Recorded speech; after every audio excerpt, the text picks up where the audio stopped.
got the black lung, Pop.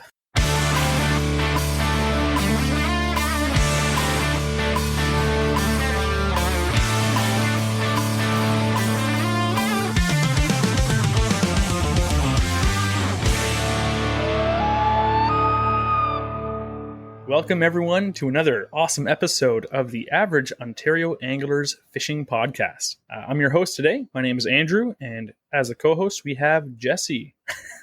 And he waved for all you audio listeners. Hello, people. We have a cool topic for you today, which we're going to get into. I don't know what Jesse's going to call this episode, but it might be something like, you've probably heard it before on our podcast if you're a returning listener, Buy Once, Cry Once. And it's going to be all about certain things where it's kind of worth it to spend the extra money on it, like Japanese glide bait. So we're going to be going into that main topic in just a little bit. But to get us started, I'm going to also do the interesting fishing fact. Now, the reason why normally we kind of switch the roles, or who's doing the interesting fishing facts and whatnot. But Jesse is just getting over being sick, so we thought we're going to save his voice for as long as possible. So otherwise, you're going to hear the last half of an episode of being just me. And trust me, nobody wants that. Bless you, my child. So I'm going to launch right away into our interesting fishing fact. Now, something that unfortunately I haven't done in a few years, and I'm not sure if I ever did it with Jesse around, but when I lived in Beaverton back in the day, I would go down to the Beaver River and I would start catching crayfish in like the deep shallows.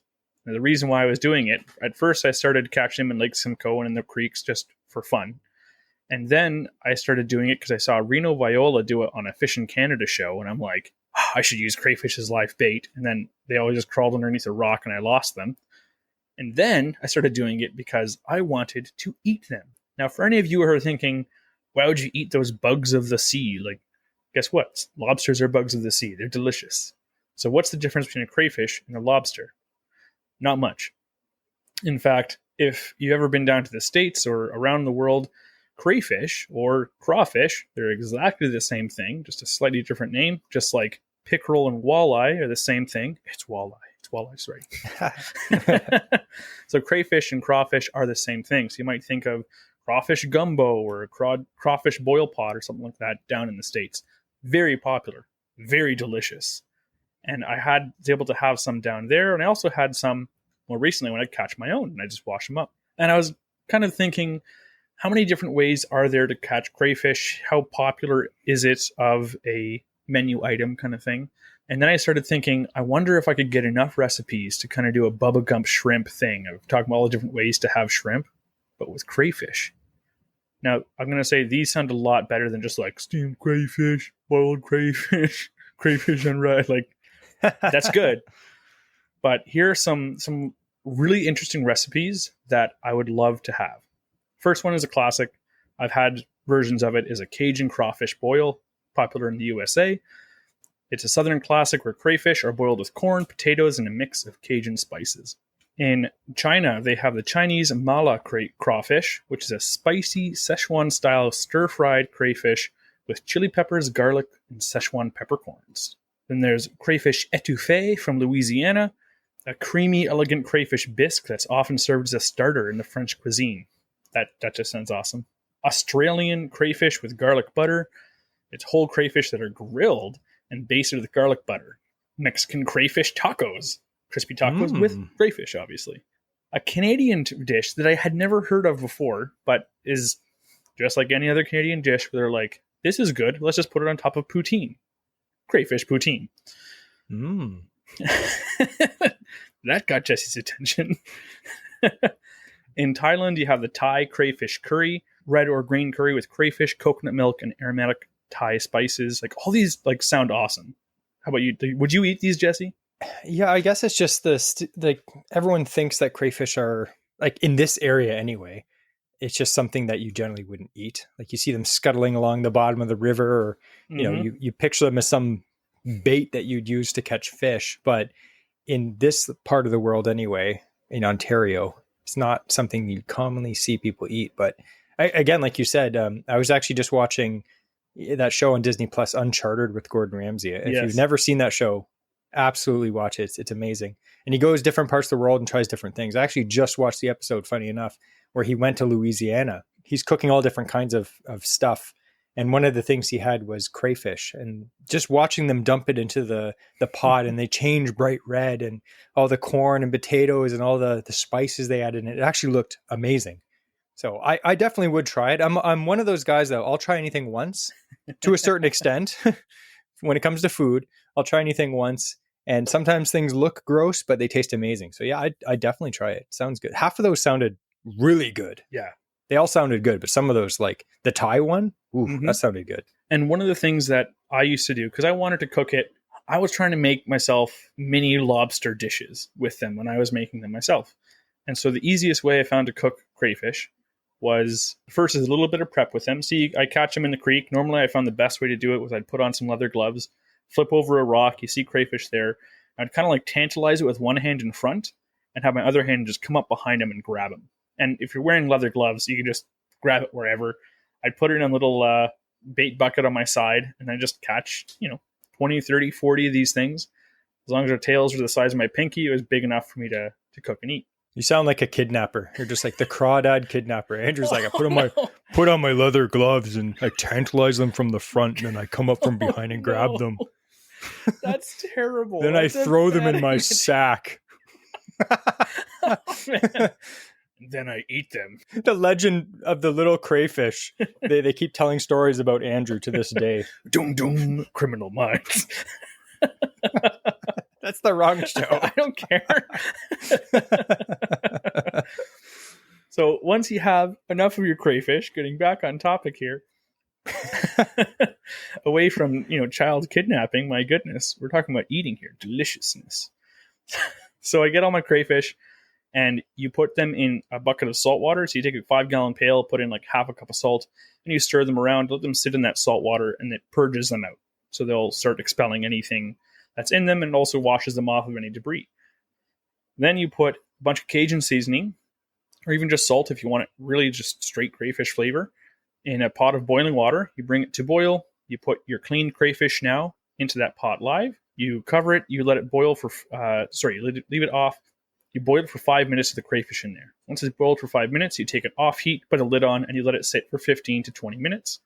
And these crayfish, they've already turned bright red after the boiling session. And the longer they sit in the water, the more the flavor of whatever you season the water with is actually soaked up into the meat. And then you can just pop the tails off, pop a couple of those ribs off, and the tail meat comes out. And it tastes like lobster, but is more the consistency of like shrimp or crab or something. It's a bit more tender than a lobster tail, I find. But you put that in some garlic butter, delicious. So anyways, that's my experience of having crayfish. I know people that I've talked to, they always think I'm weird for eating it, but I'm like, if you go into the States, it's a staple down there. Like crawfish, gumbo, and eating crawfish and boils, that's just what is done. It's so classic. It's like a delicacy down there. So it's one of those things where if you haven't tried it, I recommend it. Try it with just a few to start, and if you like it, maybe try and get more later. But anyways, that's very cool. That's a little interesting fishing fact, especially when the fishing is slow. If you don't have enough fish for a fish fry, try a crayfish boil. Put on your leather gloves. Slowly lower yourself into the water. Don't make any noise. And kidnap a few crayfish. Andrew grew up in Beaverton. He had a lot of weird hobbies as a child, but we're not going to get into that today. I thought before we get into the main topic, I could just do a little story time. Because generally, what we do is we record a lot of these episodes a few weeks before they actually come out. But since we pretty much do that so we can have our vacation, not have to worry about, deadlines and stuff like that. So what happened was last weekend, Andrew was at his cottage trip, which we'll talk a little bit about. Yeah. And the last 2 weekends I was camping. So we actually haven't recorded in almost a month, which is crazy. But as we're recording this episode is coming out this weekend. So it's very, very fresh. So anything I talk about right now is very, relevant to what's going on. So I thought I could talk about my fishing trip, and then we could talk a little bit about Andrew's fishing trip just quick, because, next week's episode is actually pretty intense. We probably won't have time to talk about it. So I actually went camping at Algonquin 2 weekends ago. I went for 3 nights, 4 days with my brother-in-law and some other guys that I know. We had a good time. It did rain every single day. In fact, the Friday, we got there Thursday. The Friday, it actually poured like 20 millimeters of rain. It was absolutely terrible for, I'd say, most of the day. It was pretty bad. But other than that, it was a good trip. It was good. We had my sports pal, and I was pulling actually another canoe. And I had a little tow system rigged up on my sports pal. It's a little tugboat now. Just pull the canoe across the lake. Got some pretty interesting looks from the purists, the canoeists going by at Algonquin, but I don't care. This is vacation. It's supposed to be fun. It's not supposed to be tiring. That was a good trip, Algonquin. And then the second trip, I actually went up near North Bay. The reason I did, it was a backcountry trip on a small lake, and there's muskie in this lake. And I really was like, you know what? If I can catch one muskie on this trip, I'm going to be happy. It's a 3-day trip. My wife ended up getting sick. She was supposed to come. I ended up going with the other couple that we were supposed to go with. Anyway, long story short, the trip got cut really short. We got there Thursday. I fished Thursday about 2 hours. I ended up catching a decent sized muskie, about 34 inches, which was pretty nice within 2 hours of fishing. That's pretty sick on a new lake. And then the next day I fished and caught nothing, but I did have a bunch of falls, which was, a little bit frustrating, but it's nice to see, multiple fish in a day on a new lake, especially. And the next day they had to leave early, and I was supposed to stay till Sunday, but I had this like weird feeling that I should go home. I didn't know why. And I was like, I should go home. And they're like, well, it might rain and blah, blah, blah. And I ended up going home. And on the way home, I started feeling really ill. And when I got home, I was like just shivering. When you get like a fever and you're just like, you're freezing all of a sudden. And I like dove into bed, woke up the next day with like a terrible fever. Turns out I got COVID, which was fun. So I'm glad I got home, because imagine trying to, pack up backcountry and get across the lake and drive home, just being in like, the shivering, stage of a terrible fever and stuff like that. I couldn't imagine trying to like camp in the tent hammock being that cold at night in like up north, because it wasn't warm that weekend. No, it was, because that weekend that you went is the cold weekend I started the cottage trip. And I'm actually glad that I got home, because that day it poured rain crazy. But I did end up getting sick, which is not fun. But I did end up catching one muskie, so I was pretty happy with myself. And it's on a lake that me and Andrew want to go back on. You ever get like a really good feeling about a lake, and you do a bunch of research and you talk to people and they're like, oh yeah, you got to fish this lake. And you talk to other people about it and they're like, yeah, you got to fish it. So the lake was everything everyone told me. And I caught one muskie, that's good for any trip for me anyway. But I did see 4 other muskie that followed my lure, and they were following really deep. Like you'd see them just at the last minute at the end of a figure 8, like 7-8 feet down. You're like, oh, and you're trying different baits and everything. But it was a great trip. And Andrew wasn't there because he was at his cottage trip. So tell us a bit about that. So the cottage trip was awesome. And this is the cottage where Jesse and I would go to growing up, and we would fish like hardcore 16, 18 hours a day sometimes. Yeah. Like it was, who needs to eat? Crazy. But nowadays when I go up there, it's more of a relaxing, like peaceful place for me to just wind down. So fishing is always on the agenda for me. I cut it down to maybe fishing 4 to 6 hours a day instead of 8 to 12. Make the wife happy, spend some time with the friends. And so we went up there with some buddies. So we got up there on Saturday, pouring rain on and off, and same thing Sunday, pouring rain. I didn't get a chance to launch the boat. Normally we do that on the day we arrive. So it was Sunday, enough of the break in the rain. I'm okay, let's go down to the boat launch in town. I'll launch the boat. Just as I'm untying the boat, I look down and I see daylight to the bottom of my hull as I'm hooking up my battery connections. Oh. I'm like, oh great, I have another giant split in my hull. So I don't launch it. I had some JB weld with me, so I took the putty and I put it on and tried to get it working. And it does works in wet environments, but it was rainy, so I covered it and I had the boat propped up so it would be dry-ish while I applied it. So anyways, I had 2 splits. One is like a 3-inch split, one's like a 2-inch split right beside a rivet. I launched the boat the next day after I wait the cure time of 12 hours or whatever it is. I can feel it like dragging on the one side in the water as I'm driving. I'm like, this isn't good. So I open up the hatch for the battery as I look in, and there's like a geyser coming out of the floor as I'm driving this boat. No. And I'm like, well, I got to get there now. So I get back to the cottage then. I pull the boat up on shore as much as I can. The back end's still hanging in the water because it's too heavy with all the decking and the big motor I have on there. Like, I can't lift it. by hand. So anyways, it turned out that sure enough, part of my JB weld had just come right off of the smaller of those two cracks. It didn't hold at all. I don't know why. Usually that stuff works good. So I drove to Barry's Bay, which is like a half hour away. And then we got some flex paste. Good old Phil Swift here. I sawed this boat in half. And I figured, I should do a 3-inch split then. All right. So I took that. That stuff, I will say, is really cool because it can cure underwater. So you don't have to lift it out of the water, which I couldn't do. So you can just like spread it on underwater and it cures in 24 hours. Just like a paste. And yeah, it's like you put it on like putty on a wall. It's like thick rubber paste. Interesting. So it worked really well. I did see like the edges and stuff, they're peeling and hanging off now, but it's still all the way to the end of the trip. No more water came in the boat. So I waited 24 hours and then ran the big motor. Speaking of towing people, we were towing our friends and my wife and stuff on the paddleboard. Going a full like 35 kilometers an hour on a paddleboard behind a boat is pretty fun. Crazy. But getting to the fishing side, fishing was slow. It was slow. Usually I'll catch what I caught there in a couple days, and it took me all week to kind of power through it. But we caught about 7 catfish in total right from the dock. So you had a good catfish sandwich fry, which everyone really liked. And then I was able to catch some pretty decent smallmouth that trip, actually. I caught a couple small largemouth, and I was trying to focus on fishing big baits. So it's another reason why I didn't catch as many fish. Cold front, and then I'm only fishing or trying to focus on fishing big baits. And I will say I did get a bunch of follows.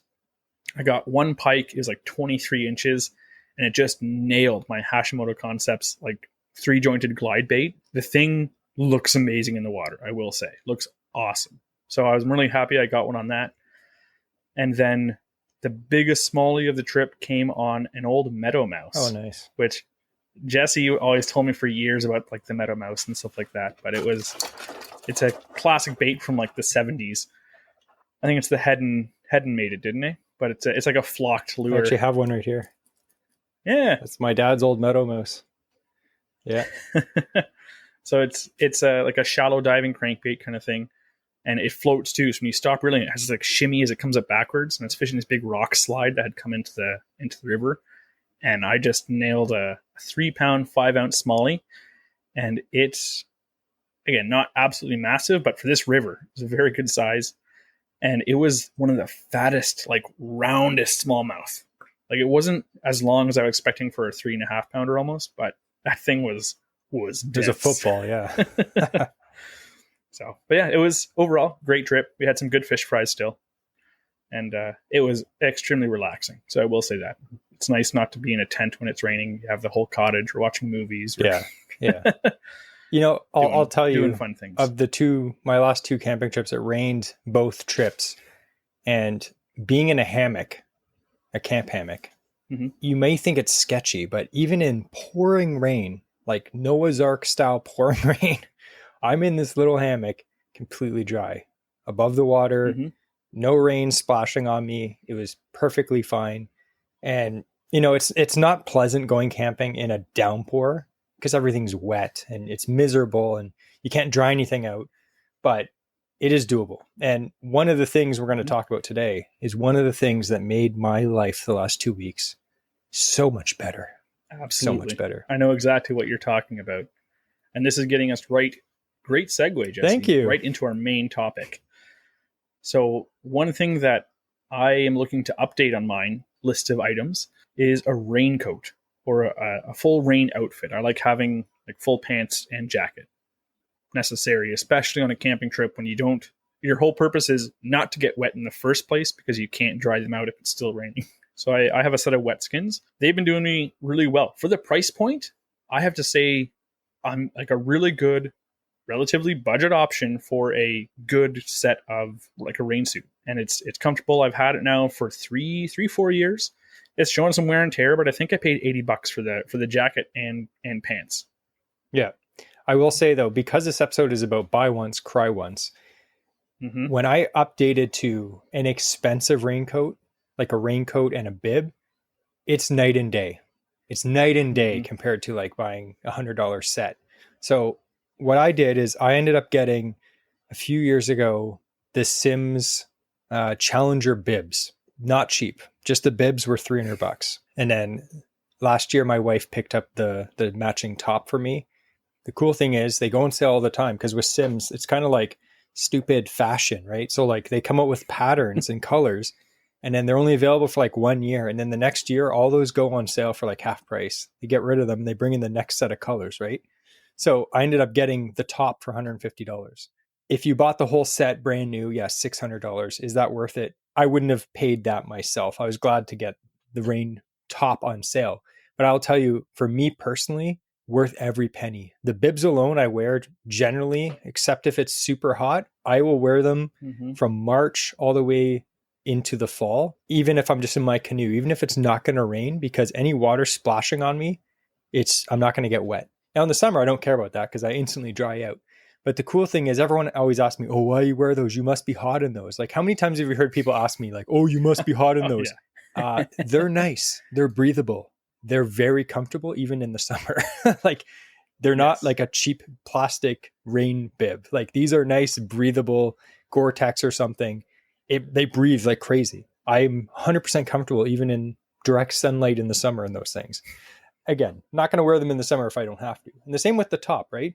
So for me, I've been in absolutely terrible rain. Like me and Andrew this year, I don't know what it is, but I mean the last 2 years. The last 2 years. But this year alone, even just talking about the last few months, it seems to have been raining every single time we go fishing. And not just a little bit. It's not like, oh, a little sprinkle. And there's people that are like, oh, never bad weather when it's fishing. It's like, yeah, but if it's legit pouring like crazy sideways, that's a bad day. Like, that's terrible, right? So like, remember that trip we did bass opener a few months ago? Yes. It poured so much that we had to put the bilge pump on in the boat. That's how much water was collecting in the boat. Like, if you weren't in a good raincoat, I'll tell you at the end of the day, I was bone dry. I was wearing rubber boots, full bib, full raincoat, the kind that like zips up around your face with a huge hood going on it. I was bone dry at the end of the day.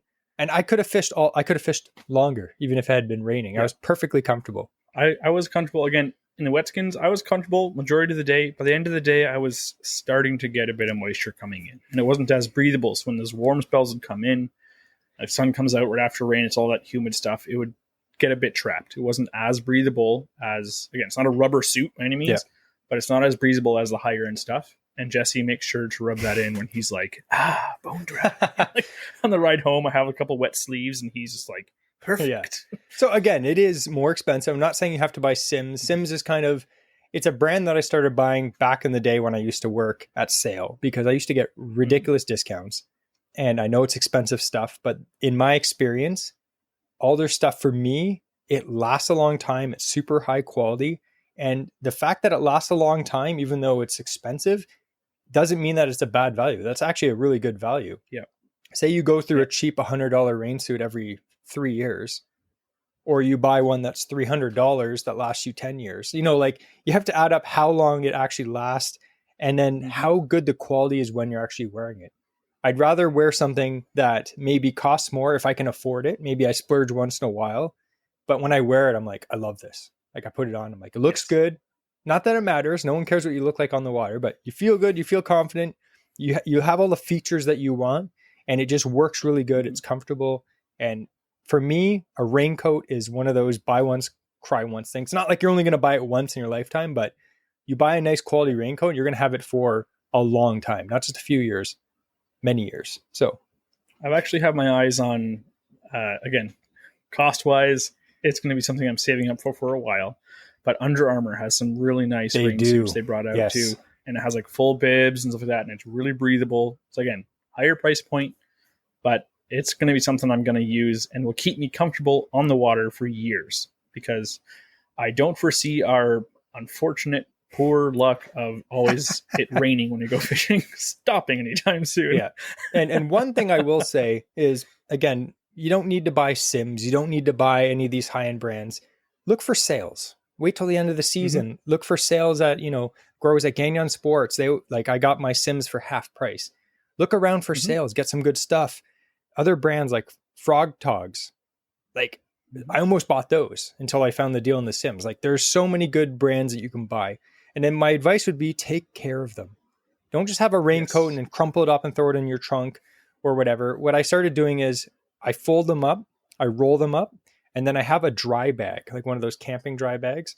And I put them inside, I fold it down and clip it up, and then I throw it in my boat or my trunk. So if I ever need it, it's there, it's protected. It's not just going to get ripped by some random thing in your boat or your truck or a hook or whatever. And it's not wet on the inside of the liner because it's sitting in the bottom of your boat because it's in a dry bag. Take care of them. And again, fishing is great in the rain, but if you don't have the proper equipment, especially like early and late in the year, you don't want to get wet because it'll be miserable. It's miserable. Yeah. The other thing, just as a quick side note, we'll get into it later on in the year, but even ice fishing gear, I'm really happy with. I just invested in a striker suit this past winter. Yeah. So some things like that. Wearing good quality clothing for the elements is really good. When it comes to the things that actually help you to stay comfortable with the elements, those are things that are really good. Yeah. To invest that money. Well, again, same with the float suits. Like we bought Striker. I bought my Striker 2 years before Andrew. And every time we went ice fishing, I'm completely warm. I've got my big boots on and he's sitting there in his crappy Walmart boots and his little like hand-me-down like old ski like snow pants. I was wearing I will say the snow pants were meh, but the jacket I wore for years was actually Jesse's grandpa's old down jacket from the Hudson Bay Company. Yeah. Like it was an old coat. It was warm, yeah. The Hudson Bay Trading Company, by the way, not like the newer version of it. It was an old coat, but full down. That thing it was a pullover too, and it was warm as heck. Yeah. Again, you can get some good deals, but yeah, and having the good equipment is good. Now, talking about being comfortable on the boat, tell me if this sounds familiar, any of our listeners. You're out there, you're fishing, you've got your tin boat or you've got your canoe and you got your little electric motor going on in the back and you're trying to cast and you're constantly reaching down and touching the motor and you're constantly having to redirect it and you keep missing fish because you have to stop reeling and reach down and turn on the weed bed and then you pick your rod back up and I just missed the fish that had a lure in his mouth. Does that sound familiar? Does it sound familiar to you, Jesse? Like every single time I go fishing. Now, I have the only vessel we have this on is my tinner because it's not really effective to do so on the canoe that we have. I know there are some kayaks who have like a remote, but having a foot control trolling motor or even one on a remote can be nice, but foot control, I never have to take my hand off the reel to touch a remote. Yeah. It's not a high-end unit by any means, but I think which one? The Icon I think I have. The Edge? The Edge. That's the one. Jesse knows my gear better than me. But I have the Minn Kota Edge, and it's a long shaft in the bow of my tinner, and it's so nice. Even at the cottage this trip, it's in a river, so the current is coming down constantly, and the wind starts blowing at you, and if that's cross current or going a different way, and it can be a challenge just to kind of stay, my 20 feet from shore that I want to be as I'm fishing the shoreline. But having that foot control motor, I was just casting the entire time while controlling the boat with my foot. Sitting down in that front seat in the deck, it was perfect. I could enjoy all my fishing, and it wasn't a hassle and a struggle. All my controls are at my feet, not my hands. So it's one of those things where Jesse and I, we talked for a while, and wouldn't it be so nice to have foot control? Like anytime you're using that trolling motor, for a long time we just built a small transom for the bow of my tinner. Yep. So you still had to adjust it by hand. But at least it was on the front. It was on the front, which gave a lot more control. But yeah, we're no longer Al Lindner in the 70s where the trolling motor is beside like the tiller. We have the technology for a bow mount trolling motor. And once you get that foot control, if you have not experienced it yet, I highly recommend. It is worth the extra money because it'll afford so much more control and you stay on fishable water so much easier. It's such a game changer. Like I remember the first day when Andrew bought it and we put it on, we went out fishing. We were just like, this is amazing. Like this is what everyone deals with. It's so good. Yeah. I finally felt like I had a mini bass boat. Once I got the foot control, I was like, this is now like what I wanted. Yeah. And again, it is a little bit more of an investment than having, a handheld unit on the back like on my Sports Pal, Mm-hmm. you're looking at probably at least double, or not even, maybe even triple the price. But would you say, in your experience, Andrew, is it worth it? Absolutely. 100% worth it. Yeah. Because with me, like, for instance, when I was musky fishing last weekend, you have the trolling motor on the back and you're kind of looking forward. So you kind of start fishing sideways in your boat so that you don't have to bend your body every time you have to turn around to adjust the trolling motor. And it's just every time you got to stop reeling, or say you cast ahead of the boat and then all of a sudden you have to like turn or slow down or speed up with the trolling motor. Or a wind gust blows you. Yeah, the wind catches the side of my Sports Pal and just swings me around. So you're constantly just adjusting that thing, and it becomes annoying. You almost like hurt your back because you're twisting all the time, just adjusting that thing. And I'm like, oh man, like it's so annoying.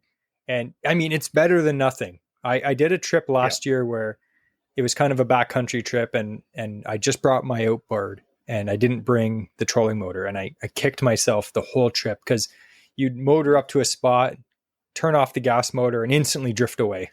I don't know how we did fishing without trolling motors before. Oh, I don't know. Like when we used to have, borrow Jeremy's motors or have them on the tin boat, and all we had was that gas motor. I don't know how we fished like that. We caught fish, but it's just, you weren't productive, right? So like, yes, I have to say, like, remember we were talking about that bass opener trip we did? We were so productive that trip. We caught 80 bass, 70 or 80 bass in one day. It was raining, but we were going along that shoreline. Andrew had us going at a good distance, and we were just casting at every single target, effectively going along the shoreline through little areas. It was windy too. That was another super windy day. And if you didn't have the trolling motor on the front, I guarantee we would have caught less fish that day. So it's about being efficient. Again, it's a splurge for sure. You may already have that on your boat, and you probably think, how could I possibly not have it? Because you're someone that already has it. But if you don't have a foot control trolling motor and you have a little tinner, even if you have a little 12-foot tinner, you can pull one on the front of that, and it can make a big difference. And actually, I was just looking, I don't know, I was randomly on Amazon, and I found sometimes you can find really good sales on the Minn Kota Edge trolling motors for small tinners. They don't have the long shaft, but I found one online. It was like less than $400. It was on sale. But like, you can find some good deals. Again, try to shop local if you can, but you can find them oftentimes that are when they're on sale. And like, I mean, a regular trolling motor, you're looking $300-400, but you could get a foot control for, $400 or $500 on sale. So it might be worth the extra money if you're looking to upgrade, because it's such a game changer. Like I've thought about putting one on my Sports Pal flatback canoe so many times that I'm like, nah, it'd be so stupid. It would be so dumb. You just see me rolling down the river. The hardest part about that is purely the deployment, though. Yes. Because even in the Sports Pal, you can still sit, have the foot control while you're sitting in your seat and still control it, or even with the remote. But unless it has auto deploy, which is going to be a crazy amount for a trolling motor like that, especially to put on a canoe, it's not as effective. So deployment of it is the challenge. Yeah, for sure. I just had someone ask me about putting a spot lock bow mount on my Sports Pal, and I was like, dude, that costs more than the whole canoe and the motor. Like a spot lock bow mount, it is like, over $2,000. I'm like, yeah, no. It just gets to the point where it gets ridiculous putting stuff onto a canoe. I mean, do whatever you want. That's cool, but another thing that for myself, SpongeBob. Yeah. So another thing that has been a more recent purchase that I'm super happy about is a nice pair of polarized sunglasses. Now, one of those kind of treat yourself days, and I got a nice set of Oakleys. And I was doing some research on these, and I can't use them while driving the car legally because there's so much polarization on the lenses. Now, thankfully, boating, it doesn't apply. Who cares? But the reason why I got these is they have, like, they're a little odd looking for sunglasses, obviously. They kind of look like goggles, like Dr. Robotnik goggles. But they have the side caps. So wind or light isn't coming into the side of your eyes. Even the bridge of the glasses has an extra piece up here. So it will be able to block a bit more light across the bridge of your nose. And the polarizing on these is, like, I've fished for years with, the Berkeley or the Rapala polarized sunglasses, and they worked well. They worked well for the cost of it, for the sake that I was dropping them in the water or scratching them up and using them on a daily basis for everything under the sun. They would last me a year, and I buy a new pair for $30. It doesn't matter. But investing in a nice pair of fishing glasses, and these only come out when I'm fishing. And right now on this podcast, this is the first time they've ever been out of their package pretty much and not been on the boat. So this is, but they have a titanium cord that like clips right in, so I don't lose them when I'm fishing. But these help me see so much better. You can turn certain situations that would just be guesswork into sight fishing situations with these. You get an overcast day, you're fishing shallow water, you'll see like everything within 10, 15 feet around your boat on an overcast day, when normally you'd only see 4 feet, or like right off the bow straight down is the only time you'll see it in your own shadow. But there are times when you can use polarized lenses and just see so much more. And again, productivity goes up. Even navigating the boat, I can see stumps better. I don't see all of them. I still hit them. You can see, hazards and stuff as you're, with your bow mount trolling motor going around. It's nice to see if you have, like you're fishing a stick bait that has a chartreuse tail or something like that. It's crazy that you'll cast out like 50 feet and you have polarized glasses on and you see that thing quiver down 10 feet and you see it and you see when it disappears. So those things, having a good pair of polarized lenses is vital. Yeah. And I think it's very similar with the raincoat. You can get by with a cheap pair, and you might be the kind of person that doesn't care less. You'll buy the $20 or $30 sunglasses, and that's your deal. And if you've never had them, go do that right away.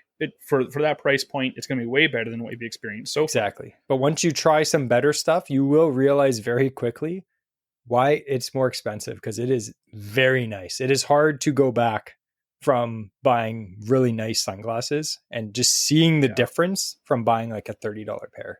It's night and day. Yeah. It's a slippery slope. It's like whenever me and Andrew go to the fishing store and they have like the $1,200 fishing reel, and Andrew's like, "Oh, let me reel that." And I'm like, "I don't want to touch it, because if I touch it, everything else will feel like junk after that to me." Quick, Jesse, feel this Stella. That's why I refuse to buy a new reel that expensive, because then everything else that I own is trash all of a sudden.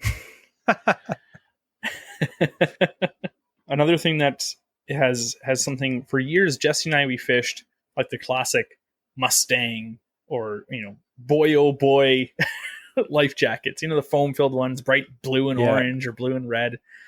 And those are the quintessential life jacket that we think of when we look at anything that was televised from the 2000s or earlier. And it's something that I grew up using. It was a long time before, they'd been out for a long time, but it was a long time before I got my own inflatable life jacket. Now, Jesse was the first one to get one. Yeah.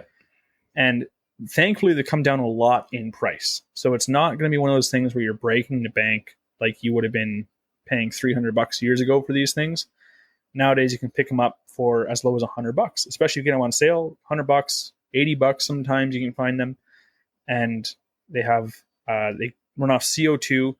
The benefit of that is you can be safe, wear it all the time. So especially in the cold water temperatures, yes, there may be a foam life jacket in your boat and you're legally within the law. But if you fall overboard, you are going to have the shock of that cold water fishing early spring or late fall. That sitting underneath your deck is not going to help you. But having something that's already on your body can be a benefit to you. So that's why we really invested in the inflatable life jackets, because we wanted to make sure we were being safe, because we wanted to go out fishing when it was, these cold temperatures, but we wanted to make sure we're safe doing it. And they're so comfortable. Like I always say to people, like, just get an inflatable. Now, I don't recommend them 100% of the time. We're going to get into that in a second. But if you can get away with an inflatable, we wear them from the beginning of the day when we get into the boat to pretty much when we're driving home. We'll be like, "Oh, I have to take this off." Like we'll be literally driving half the time and I'll look over and Andrew's still wearing his life jacket and we're like halfway home. I'm like expecting some rain. I don't think there's been a time when I have not still have my life jacket on while I'm backing the boat trailer back into the boat launch. And I get out of the car, I'm like, "Oh yeah, I'm still wearing They're this thing." so comfortable and slim. You forget you're wearing them. And that's a great thing with a life jacket, because like Andrew said, you may have to have a life jacket in your boat. That's the law.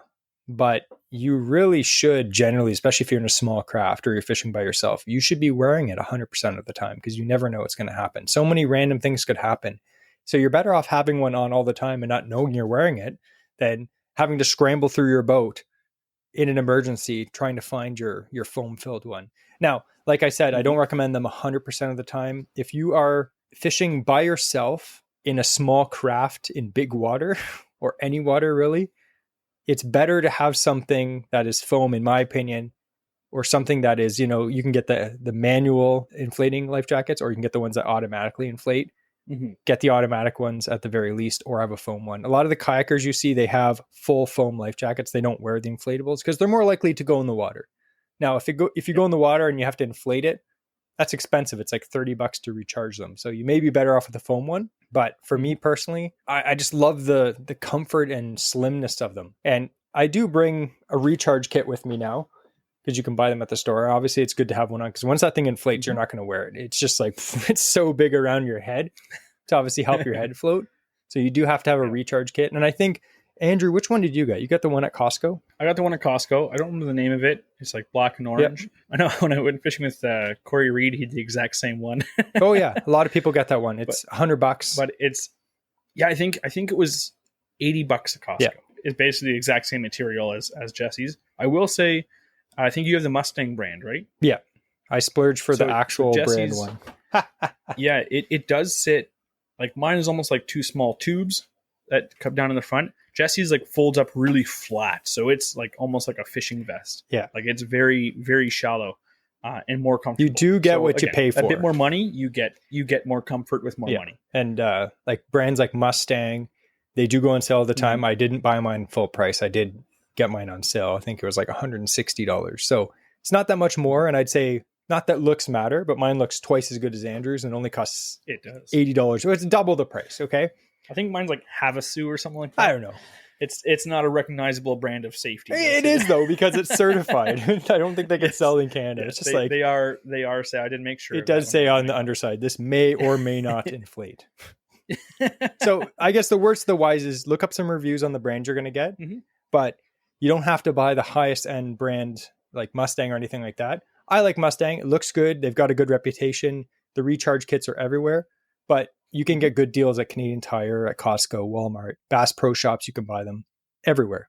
So last time I was at Sale had a huge wall of them and all the recharge kits were there, and they're easy to decide which recharge kit you need. So I usually just go there and pick up my stuff. So that's what I did. And the one thing I just, as a little tidbit of information, because I know there are some people who weren't aware of this law. For it to qualify as a personal flotation device, which is required in your boat at all times, for each individual on your boat, you have to be wearing, if it's an inflatable style, it has to be worn for it to count as a personal flotation device. The foam ones, they count as it just by being in the boat. You don't have to wear it technically for it to be in the boat. So for me, I always keep a couple foam ones in my boat storage, so it's always with me on the water. It's always a good idea, even for safety. If you see something else in danger, instead of jumping in the water yourself to save them, you can just throw them another life jacket. It's like a life preserver. It floats. So if they're not wearing theirs and they're in a bad spot, you're not endangering yourself. Just throw them the extra life jacket that you have, if you have a large enough boat to do so. But yeah, just to keep in mind, that way if it's summer fishing or whatever, and I'm getting a little hot and I take my shirt off because I don't want weird tan lines, I do have other life jackets on my boat, so I remain legal. But ideally, yeah, the inflatable is fantastic. So if I'm wearing shirts anyways, it's no problem to wear that too. Yeah. And one more thing I will add too is I get asked this multiple times whenever we talk about float suits for ice fishing. Now, float suits for ice fishing, the ones that we're talking about, they don't actually like inflate like a life jacket, but they have basically flotation foam built into the jacket and the bib. So if you fall in, heaven forbid, you float. That's why it's called a float suit. I've had so many people say, oh, float suits, they're a waste of money. They're too expensive. You can just wear a winter coat and an inflatable life jacket, on top of it. You actually can't. It literally says, like I looked up on Mustang, which is probably one of the biggest safety, flotation device makers in the world. And it literally says on their website that the inflatables are not designed for cold water. They will have problems inflating in cold water. They're not guaranteed to inflate in cold water. And we're not just talking cold water. We're talking frigid water in the winter when it's minus 30. Do not trust an inflatable and a winter coat to keep you floating. It's not what they're designed for. It's actually very dangerous to do so. So don't do that. Sounds like a good idea. Sounds like, I'm going to save myself a few $100. don't risk your life for a few $100 if you're going to go on sketchy ice and think that you're all smart because you're dumb. Anyway, rant over. Another thing, now Jesse can talk a lot about this next one because it's something that he recently did, is talking about tackle boxes. Now, I've gone through a variety of tackle boxes in my life. The one I'm currently using is the Bass Pro Shops 370, and it was a red tackle box. It was supposed to fit 4 trays, and I shoved 7 in there, and it is chock full. So the zipper's ripped. You need a new one. The bag doesn't sit night. It is. Half the zippers don't close. I've had this thing as long as I can remember. Yeah, it's almost been 10 years I've been running this thing, or it may be 10 years. Yeah, it is. It's insane that this thing is still going. That is something else on my list that I want to upgrade, is to get another tackle box. Because nowadays, I find that when I take my tackle box out of the boat, because it's just a soft bottom, it soaks up the moisture in the bag. The moisture is getting into the tackle trays, and then I'm more prone to having hooks rust if I forget to take it out that day and actually open up all my tackle trays and lay them out. So having something that, I know Jesse has a couple nice tackle boxes. I think you have the Plano one, which has a hard bottom. It comes up a fair couple inches in the bottom. So if you get a little bit of water in the bottom of your boat or canoe or whatever, it's not going to be soaking into the fabric of that bag. It's got some other cool features too, and that one holds like a lot of bait too. Oh yeah, there's multiple sizes. Like, again, we're not affiliated with Plano, obviously, but I've always liked Plano boxes, and the Plano Edge series, I think it's called. Oh, sorry, it's called the Guide series. It's kind of the fake leather color. And it's got, like Andrew said, the hard molded bottom, which a lot of tackle boxes have now. Mm-hmm. Definitely worth it to upgrade to a tackle box with a hard bottom. And not only do they last longer because you're not, ripping the fabric on the bottom, but keeps it all dry. And then it has also the magnetic strip on the top. So the whole top of the soft tackle box is just like a bunch of magnets on the top. So if you ever have a lure or a pair of pliers, you just throw it at your tackle box, and they're really strong magnets that just sticks right to the top, so you don't lose them, which is fantastic. Like, it's great. And again, not cheap. I think the one that I got is the medium size one. It holds 5 3700 trays and then 1 3600 tray. There's also a 3600 tray size one, and then there's also the mega one, which is like a huge backpack one, which I think Andrew's eyeing, and I think it holds. I want it. I think it holds 9 3700 trays. It's a giant, and again, they're not cheap. I think they started around 175. The one I got, the middle size one's about $200. Picked it up at, I think, Gagnon Sports. I want to say they had it. And again, a little bit pricey, but if you think how long you have a tackle box for, and it's protecting, the stuff that you spend so much money on, $200 for a tackle box seems a bit steep, but if you can get it on sale, it's well worth it in my opinion. And every time I use it now, I'm just like, it's perfect. It holds just what I need. It does what I need to do. It has a nice waterproof pocket inside too. So fantastic. And something else about tackle boxes, I grew up using the old like clamshell style, where you open it up and the little trays fold out and our lures are in there. The reason why I went to a soft tackle box with tackle trays, is because I was sick of dropping my tackle box, it rolling down a hill, opening perhaps, and flinging lures everywhere, or at least being a massive pile of hooks all together and it won't even open because it's jammed in the hinges. That happened to me on a few occasions. You're clumsy. I still am. But going with something with tackle trays, I could have better organization, because I could have, this is all crankbaits, this is all jerkbaits, this is all frogs, blah, blah, blah. And the great thing is, if let's say you're fishing out of a canoe and you have a few tackle trays with you, if you flip over a regular tackle box that is one of those clamshell ones, that's going to sink pretty quick. The trays will stay afloat for longer. They'll float for quite a long time, as long as they're not full of holes. And, it's been stepped on for like half of mine are. But let's pretend that you take better care of your things. So having that, it will have potentially can protect your investment a bit more, right? It's keeping better organization. You're keeping a lot of your baits separate. Your hooks may stay sharper because they're not just jostled around. You're not going to hook yourself by trying to pull out one Rapala out of a pile of 5 of them. So even safety-wise, there can be a lot of benefits to having a tackle box that suits your style of organization. I know a lot of the pros, they don't even have a tackle box. Their boat is their tackle box. And they have specially designed compartments that they slot all their stuff into. So that is, I mean, the dream setup. Yeah.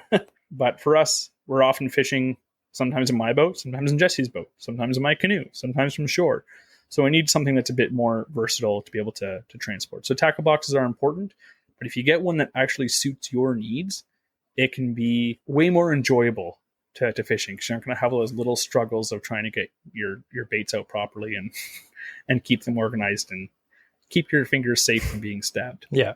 And another thing that's great, I know we got into this a few podcasts ago, but when you have a tackle box with multiple trays in it, you may be the kind of person you're just getting into fishing, or maybe you're not crazy like us and you don't have multiple trays of lures. You may just have those 4 trays with lures in them. That's all your stuff. All your fishing stuff fits into a tackle box. That's amazing. But for insane people like us, like I have 4 shelves here behind me just full of random stuff that doesn't fit in my tackle box. I have, you can't see, but below me, there's 2 full shelves from here down. That's all 3,700 trays. And when I go fishing, say like me and Andrew are going to go fishing for pike, I grab my pike boxes. I put them into my tackle box that holds 5 trays. The next day we go bass fishing. I take the pike boxes out. I put in, my bass lure box. I have my frog box, a bunch of, weedless baits, a bunch of this, a bunch of that, my chatterbait box. So it is easier if you do get, more obsessed, where you can just bring what you need and not have random stuff like, oh, I'm going pike fishing. I can just bring 1 tray if I need to that has a bunch of pike stuff in it. So it is cool that you can build custom boxes pretty much. So that's cool. Mm-hmm. Yeah, it is nice, because most of the time on tackle box, like I said, I like to have like jerk baits in one, crankbaits the other, spoons and spinners in one, and it's organized by style of bait. I like to have a couple empty trays at home so I can mix and match. Like I said, if we're going back lake and I'm portaging in, going to do research to know what water I'm fishing, I want this baits, I can only bring 1 tackle tray. I'm limiting myself to that. But now I have fun time before I go. I start building my little tackle tray for all, variety of stuff that I want to use. So it is really nice to be able to have that versatility with it too. Yeah. And just to mention my last buy once, cry once was... I was waiting for you to get to this one. So I buy too many lures. And for me, buying lures has nothing to do with actually fishing them. It sounds kind of weird, but sometimes it's just kind of like adding to the collection. You may use it for fishing. You may just buy it to have it, like every once in a while I'll go to the fishing store and be like, I don't need anything. Like, let's be honest, I have shelves of fishing lures. I don't need it. I don't understand that, Jesse. I only have 7 old tackle boxes full of vintage lures. So it's a different kind of sickness. But anyway, as most anglers do, you buy a lot of stuff, and a lot of the times it's just, stuff to have to sit on your shelf. You may use it, you may catch fish on it, but I got to the point where I have too many musky lures. Like, if I remember, this shelf behind me was stuffed with musky lures, and they were just, I didn't have anything big enough to hold them. Like, I know a lot of people are like, oh, use a milk crate, use a pail, like whatever. And I was doing that for a few years, and it just got to the point where it's like, it's not enough space, or it's just too tangly. And the Plano tackle trays, they have the deep ones, like the big game ones.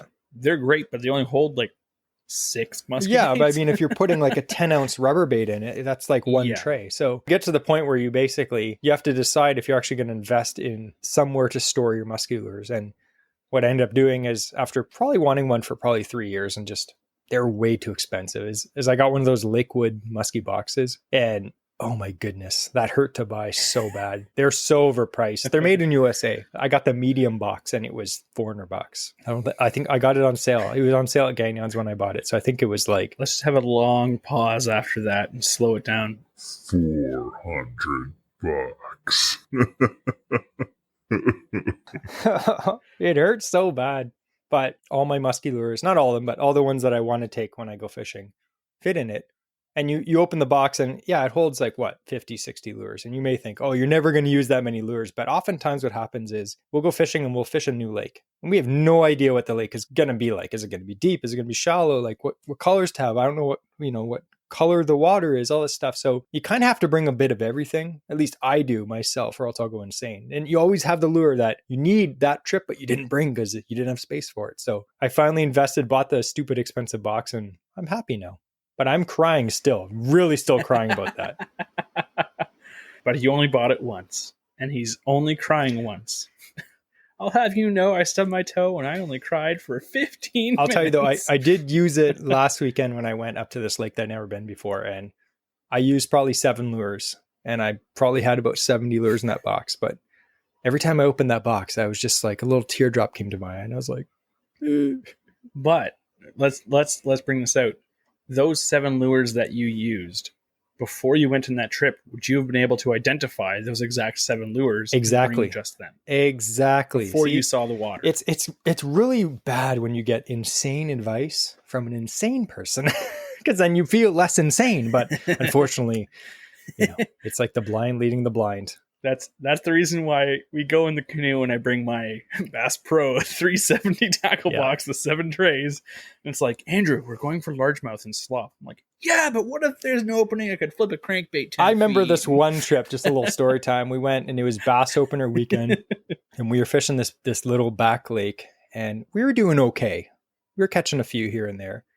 And these guys were in a little canoe in the same area as us, and they had buzz baits. Remember that? And they were slaying the fish. Like every other cast, you just hear brrr, like a buzz bait flopping across the surface, and a bass would come up and slam it. And they kind of paddled past us, and they're like, oh man, like they're crushing the buzz baits. I don't know what it is, but it's just buzz baits. And we were trusting anything else, and we didn't have a buzz bait because we packed super light. And like buzz baits are kind of awkward to fit into a tray because they're just big with the wing.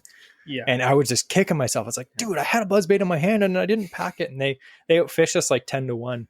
So that, I know it's like anglers are always like, oh, the lure doesn't matter, but sometimes it does. And on those occasions, you're going to wish you had a huge tackle box. Absolutely. Now, the last thing we have on our list is an ice hut. Hey, it's not winter yet. It's still summer. Yeah, it's not winter. Last winter was kind of disappointing for how much we were hoping to get out, how much we actually got out. Winters are becoming stranger and stranger. But to have an ice hut, when you do actually get out on top of that hard water and you start fishing, having something that blocks wind is great. Having something that is thermal and can contain heat and block wind is the best. Amazing. So Jesse and I, we actually, last year, we talked a fair bit on the podcast. We're not going to go crazy into it, but we got a big hut, tent style, that's thermal, so we can actually camp out on the ice. And I got a bunch of foam pads for the flooring and all that stuff to prevent the ice from freezing below us, or ice from thawing below us with the heater going and all that, so we won't be living in a puddle. But we're looking forward. We're going to be making a sleepover trip happen this year. Unfortunately, we didn't get one last year. Too many warm days in the winter. We had plans, though, and they actually got canceled, unfortunately, last minute because there was not safe ice conditions, unfortunately. So this time we're going to choose a lake that's so far north that it just can't. It's probably already frozen right now. It's probably already frozen. Great slave. No. We're going to walk out. But to add to this point, so for a long time, me and Andrew ice fished because Andrew lived up in Beaverton near Lake Simcoe. And we would just go out and sit on a bucket. No protection whatsoever. We just, bundle up as warm as we could go. And we had some fantastic days. That's totally doable. And if that's all you can afford, because you can't, get a hut or anything like that, that's doable. Unfortunately, we don't control the weather. And most days that you get off to go fishing, it's usually the worst weather. It's freezing cold. You wouldn't last very long in a bucket at all. It used to be back in the day. I don't sound like an old man, but back in the day, we used to go ice fishing in April in Lake Simcoe, and we'd be out there in like just jeans and like a hoodie sometimes. And we'd be pulling jumbos out of the ice. And now there's no safe ice even close to that time. So usually when you're out there, it's, it's February and it's ice cold.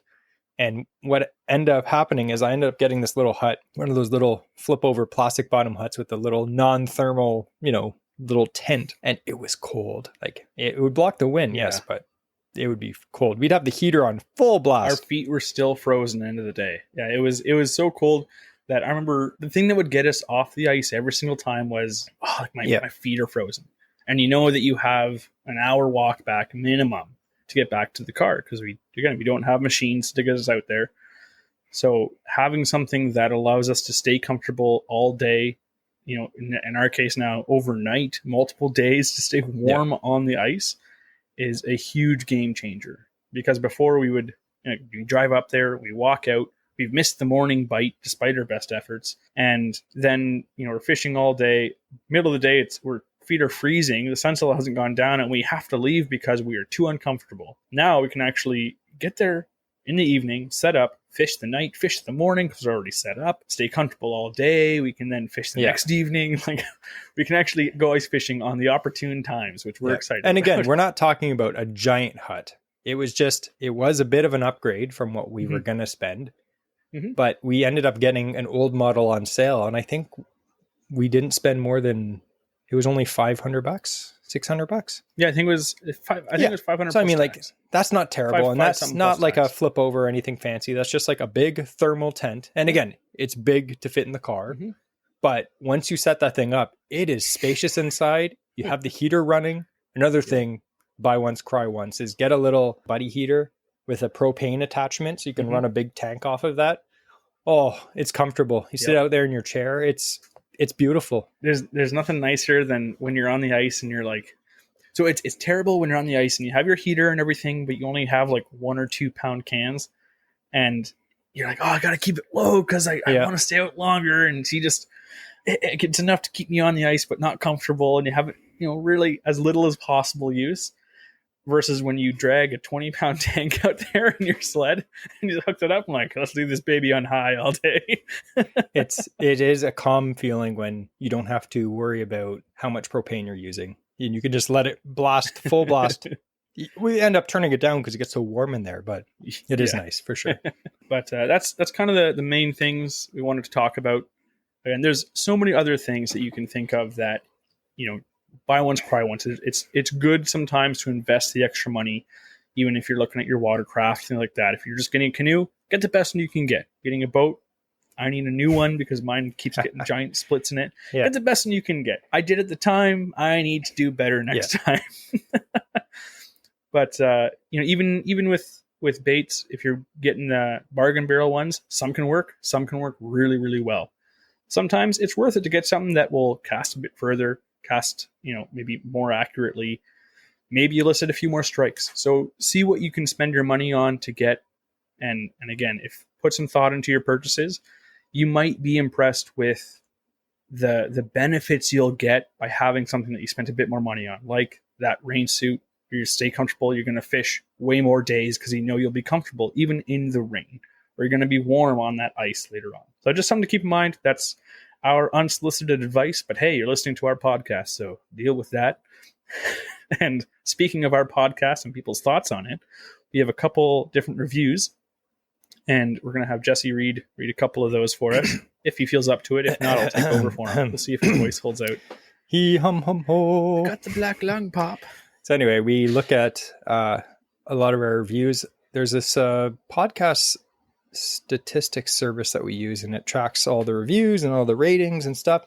So apparently on most of the streaming like Spotify and Apple right now, we have a combined almost 450 5-star reviews on this podcast. So that is amazing. If you have left us a 5-star review, we thank you so much. It's actually, every time I look at it, I'm like, that's crazy, because some of the podcasts that are quote unquote bigger than us have way less reviews than us. Not that it means that we're better or anything. I mean, it's kind of. But anyway, I thought I'd read some of these reviews. And that doesn't mean stop. Please, let's blow these other guys out of the water.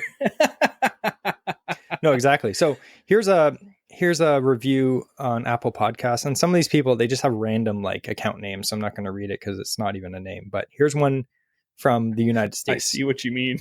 Yeah, I have no idea what that is. So actually, funny story. These reviews of the 3 that I'm going to read, 2 of them are actually from the United States. So not only do we have a lot of listeners, actually more than 80% of our listeners are in Canada and mostly in Ontario, but from coast to coast in Canada. But we do have a lot of listeners that are in the United States of America. So to our American listeners, good day. Just kidding. We're not Australian. Howdy, y'all. So here's a review from this random guy. He says, great show. 5 stars. I've been bass fishing for 2 years now, and I've tried listening to other fishing podcasts, but none compare to yours. Really great podcast. So thank you. Aw, I have listened to other podcasts too, and some of them are trash. There are a lot of good ones out there though. So I'm not talking about you. That's why Jesse and I endeavored when we started it. We're going to do it and do it hopefully good. Yes. So thanks to your ratings, we can see that we're succeeding. Thank you. Here's another review from the United States. His title is 5 stars. Awesome fishing content. Love the show. Great content. I live in northwestern Montana. near the divide. It's supposed to mean something. I don't know. We have lots of lakes with similar fishing conditions and species. Love all the great info, especially pike strategies. Keep it coming. Funny enough, our pike fishing episodes on this podcast, of our 2 top downloaded episodes, they're both about pike fishing. And we have some more coming because, like Andrew said, no one talks about pike and everyone loves it. Even if you don't want to admit it, you do like it. So we'd like to thank Mr. Montana for that. Maybe it was Joe Montana. Ooh. Maybe. Here's our last one. This is from Dan. I just thought I'd read this one because this is pretty nice. This is a really nice one. Yeah. Well, why don't you read it, Andrew? All right. It says, great podcast. I started wanting to learn how to fish 2 months ago when my dad passed away. He and I would fish when life and schedules would allow. He and I were very close, and with life becoming even more hectic with kids and work, etc., I decided it was time to have a hobby. I feel very close to my dad when I'm outshore fishing in reservoirs where I live, about an hour north of New York City. I have a 1-hour commute each way to work, and your podcasts have energized me to try this hobby. I haven't been dismayed yet when I've lost a lure, like on my first cast yesterday. And I became a gold member in Patreon. Aw, thank you for your show, because you two make me feel like I could be successful at fishing, and I appreciate that greatly. I can't wait for the day I can share a photo of my first catch, but until then, I will continue to enjoy your podcast. It's a great show, full of details and humor. Thank you. That is awesome. And absolutely, please, Dan, when you catch something, send it up on Instagram, send it to us. We would love to see your first catch. I hope it's a big one. I hope it's, well, regardless, it'll be a PB. That's awesome. We're going to help Dan catch his personal best. For sure. So we do appreciate all of our Patreon members that help support our show. Like we always mention, there are some expense to running this weekly show, and there's a lot of effort that goes into it on both our parts to produce it and put it forth every single week. So we do appreciate all of our supporting Patreon members as well. We also appreciate everyone that listens every single week. We do get a lot of messages on Facebook and Instagram and social media and all that stuff that people tell us how much they enjoy it. So we do appreciate that. But before we end, we actually have a surprise giveaway. Yeah. So me and my hosting abilities, I failed you. I'm sorry. I forgot to do this earlier in the podcast. Boo. Yeah. I accept it. Come on. But I want to give a big thanks to the Mr. Transmission out in Peterborough. So they were very generous. We actually had a little fishing meetup that Jesse and I put together a few weeks ago, and they had given us some prizes. So we were able to give away a couple gift cards there at the event to some fortunate fishermen there that were there in person. And we actually have an extra one now that we're going to be giving away to one of our Patreon members. So someone who's already entered into these awesome giveaways. Again, it's easy for yourself to enter. Jesse's going to have the link below. So if you wanted to get in for a chance to win this, if you're hearing this podcast, as it's released, the name hasn't been drawn yet. So get in there and you have a chance to win a $50 gift card. And that is to the Great Canadian Fishing Store. So we've talked a lot about a variety of different awesome small bait manufacturers from around Ontario, from around Canada. And this store has a lot of these different guys on it and their products. And so if guys and girls, whoever's making them, kids, there's some kids involved in some of these too, in these little companies. And so this is a great website that kind of houses a bunch of these together. And it's $50 gift card online. So when we draw the winner, we'll be able to email that gift card directly to you and have fun spending that money, because you're going to get some awesome baits from that store. Yeah. So we would, again, like to thank Mr. Transmission for that in Peterborough. Mm-hmm. We're going to put a link down below if you're ever in Peterborough and you need transmission work. You know who to call. It's funny because I'll give a shout out to my buddy Norm who works there. But it's funny because he was telling me that he likes fishing. He really enjoys it. So he started playing our podcast.